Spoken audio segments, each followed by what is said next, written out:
मजा नहीं आ रहा है। पिक्चर चालू करो बे। साउंड टेक 7 एक्शन पर है। अनुराग भदौरिया, ये इतनी बुरी हार क्यों हुई है महागठबंधन की? देखिए पहले ही बोला मैंने और फिर बोल रहा हूं, और आपको याद होगा आपकी डिबेट में ही मैंने पहले बोला था, जो एसआईआर का खेल जो चुनाव आयोग ने किया है और ये जिस तरह से लोकतंत्र को कुचलने की कोशिश हुई है। आप बताइए कि 65 लाख वोट कट गए बिहार में, और आप तो कह रहे थे वहां घुसपैठिए कितने निकले? 390।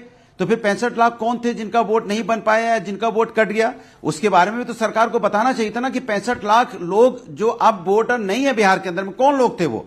इस तरह से जिस तरह से और घटनाएं जो देखने को लगातार मिलती रही हैं, और लगातार समाजवादी पार्टी इसको उठाती रही है कि भाई ये सरकार जो अचानक देखा 2024 में जब भारतीय जनता पार्टी की हार बुरी तरह हो गई और अल्पमत में आ गई केंद्र सरकार, तब से उन्होंने सोचा कि कुछ नया आइडिया लगाते, कुछ नया वर्कआउट करते, तो उन्होंने ये एसआईआर लेके आए हैं। और इसमें बताया क्या? इसमें बांग्लादेशियों को हटाएंगे और जो बांग्लादेशी आए उनको भगाएंगे। तो बांग्लादेशी तो आपने हटाए नहीं, अपने ही लोगों के 65 लाख वोट काट दिए। कौन से बांग्लादेशियों का वोट काटा? एसआईआर को आप रोए जा रहे हैं। मेरा आपसे सवाल यह है, एसआईआर को रोने से अनुराग भदौरिया क्या होने वाला है?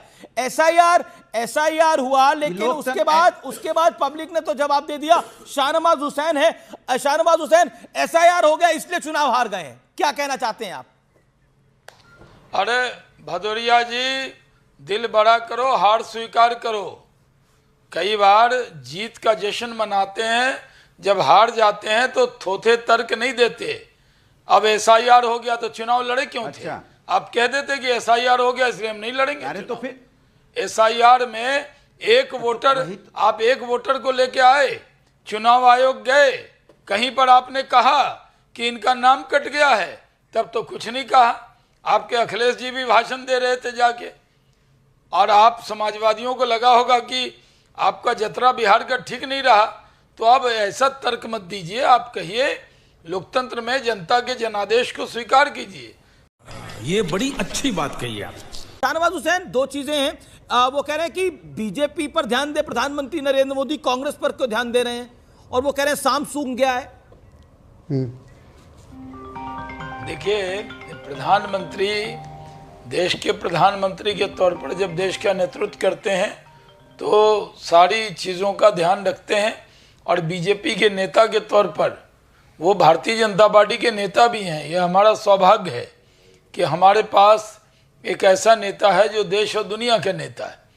उन्होंने जो बात कही है कि कांग्रेस में जिस तरह की आवाज़ें आ रही हैं, आप ही के यहाँ दिन में आपने मणिशंकर अय्यर साहब को मैंने देखा, उन्होंने आकर आपके चैनल पर कहा कि उनकी पवन खेरा ने उनको कह दिया कि इनका कांग्रेस से कोई मतलब नहीं है। तो आज कांग्रेस में जिस तरह के लोग आ गए हैं, अब ये बात अगर मैं कह दूं तो ये बात हो जाएगा मैं कांग्रेस के मामले में क्यों दखल दे रहा हूं। आज कांग्रेस के अंदर ये तारिक अनवर साहब जैसे सीनियर लीडर के रहते हुए कोई अल्लाह वरू हैं, वो चले गए, वो निर्णय कर रहे हैं, उनके ऊपर क्या क्या राहुल गांधी के दाहिने हाथ में अल्लाह वरू और अल्लाह जो भी कांग्रेस के बिहार के नेता कह रहे हैं अल्लाह वरू ही निपटा के चले गए कांग्रेस को वहां पर। अरे भाई, तो अल्लाह यहाँ तो अल्लाह मियाँ भी साथ नहीं है इनके, ये अल्लाह वरू क्या कर लेंगे जाके वहां? तो देखिए जो हालत हुई है कि माइनॉरिटी डोमिनेटेड एरिया में भी क्या कांग्रेस को नहीं मालूम था? जब अशोक गहलोत बिहार गए और उन्होंने अनाउंस किया कि एक उप मुख्यमंत्री होगा मल्लाह समाज से, तो इतनी बड़ी आबादी को टेकन ग्रांटेड लिया। सीमांचल में 5 सीटें जीत गई एमआईएम। और आप ये समझिए क्यों नहीं अनाउंस कर दिया? क्यों एक मुस्लिम उप मुख्यमंत्री अनाउंस क्यों नहीं किया? तो मुस्लिम समाज ने भी इस बार तय कर लिया कि कोई जीते उनको कोई मतलब नहीं था। वो कांग्रेस के लिए, राजद के लिए जान देने को तैयार नहीं थे, वो गाली सुनने को तैयार नहीं थे। बहुत से जगह लोग ठगा हुआ सा महसूस कर रहे हैं। ठीक आप है। टेकन के शाहनवाज हुसैन आप संक्षेप में, शाहनवाज हुसैन संक्षेप में आप हमारे साथ बने रहिए। तारिक अनवर, क्या आपको लगता है, तारिक अनवर साहब, क्या आपको लगता है कि आप राहुल गांधी का बीच चुनाव में छुट्टी पे जाना, चुनाव से पहले छुट्टी में जाना नुकसान कर गया?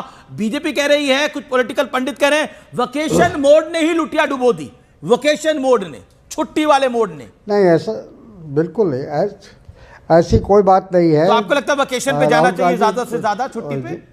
नहीं, राहुल गांधी ने जितना बिहार में समय दिया, हमको लगता है कि किसी दूसरे राज्य के चुनाव में इतना उन्होंने समय नहीं दिया होगा। 16 दिन तो वो लगातार जो उन्होंने यात्रा की, और उसके अलावा भी वो लगातार जब उनको बुलाया गया वो आए, भाषण दिए, पब्लिक मीटिंग अटेंड किया। अनवर साहब, आप बिहार के बड़े नेता हैं, मेंबर ऑफ पार्लियामेंट हैं, कटिहार से आप सांसद हैं, बड़े नेता हैं। शाहनवाज हुसैन भागलपुर के बड़े नेता हैं, पूरे पटना बिहार के बड़े नेता हैं। मेरा प्रश्न आपसे यह है, आप देखिए जिस एरिया में राहुल गांधी गए, वो सीमांचल की बेल्ट में, वहां भी आप लोगों को वोट नहीं मिला, वहां भी एनडीए बेटर करके गया है। मुसलमान ने भी इस बार एनडीए के पक्ष में वोट डाला है, बीजेपी के पक्ष, जेडीयू के पक्ष में वोट डाला है। ये बड़ा मैसेज है। और ओवैसी को साथ लेना भी गलती होगी। ये धारणा ही ऐसा है, देखिए ऐसा है, ये धारणा गलत है कि मुसलमान कोई अलग से कोई फैसला लेता है। आप इतिहास उठा के देखिए, चाहे वो 67 हो, 77 हो, 89 हो, या और भी ऐसे मौके आए हैं कई बार, जो वो हमेशा मुख्य धारा के साथ जाता है।